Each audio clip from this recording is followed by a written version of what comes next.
20% rule for decluttering, explained by Lisa Woodruff. If you're going to declutter, in my opinion, you can only declutter about 20% at any one time. So even if you feel like 80% of this room needs to go, after you clear out about 20%, there's going to be a disconnect in you and you're not going to want to declutter anymore, even though you know you don't want those items. It's just too harsh.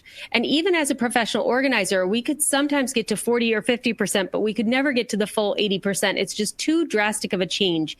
You need to be a little gentler with yourself. I always say, if you're not sure if you should get rid of it or keep it, keep it. Because in our program, 100 days from now, you're going to go through it again. Get rid of it then.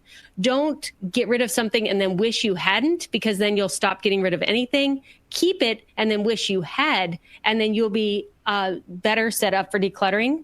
If the master closet is overwhelming, especially if you don't like the current size that you are, if the kitchen is overwhelming because it's a communal space and you just don't want to start that publicly with your family, start in the laundry room. Nobody cares about the laundry room. You may be the only one in the laundry room, and you could start to make little tweaks in the laundry room and practice the organizing and decluttering. A lot of things that end up in the laundry room are like mending or mismatched socks, and just declare Sock Day Amnesty Day. Gone.